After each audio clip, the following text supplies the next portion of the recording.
Hello. काहे रानी, का हाल चाल बा? ठीक बा हो, लेकिन तोहरे घर का रहन कुछ ठीक ना बा। कैसन रहन ना ठीक बा हो? रउआ एक काम करी, जल्दी से गाड़ी रख देली। अरे भाई का बतैबू? पहले रउआ गाड़ी धरी और फिर अपन घर के हाल चाल सुनी। ओहो, जौन पूछत है उनके बतावा साफ साफ। सुना सुनावा। आज जल्दी से धर गाड़ी पिया, विपत बड़ी भारी पिया ना।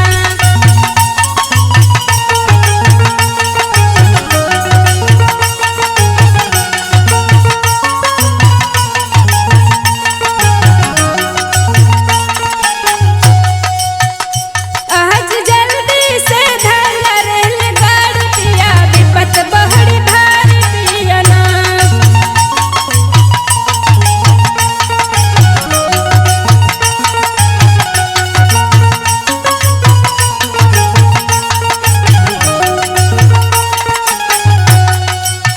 ए हो का हो?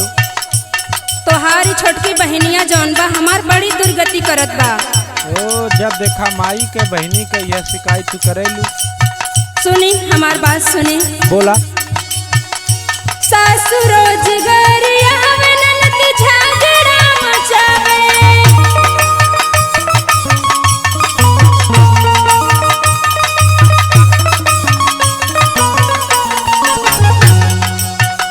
सासु रोजगारिया में ननद झगड़ा मचावे। रोज घर में कर महर मार पिया, धरा जल्दी गाड़ी पिया ना।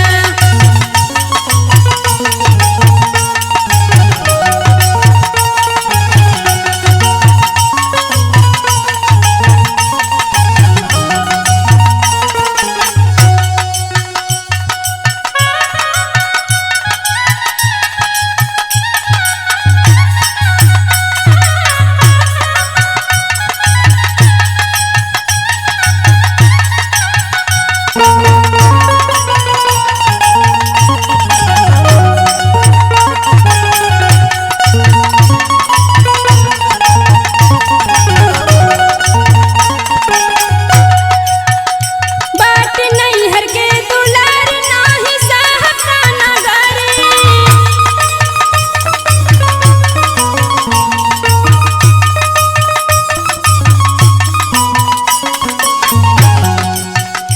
बाट नैहर के दुलार नाही साहब का नगारी।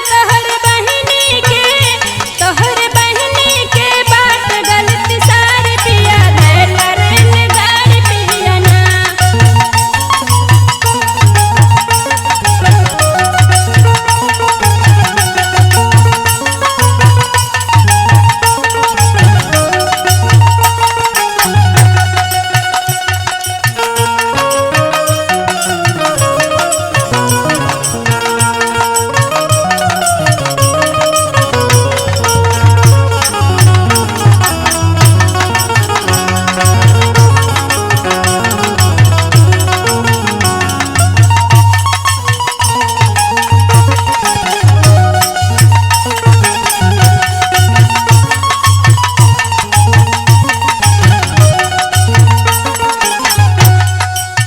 ए राजा जी, का हो?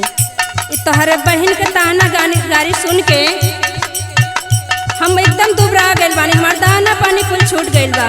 अरे भाई थोड़ा क्षमता रखल करा, बात के ना समझ पाओ। सुना हमार बात सुना। सुनावा। नींद आवे नाही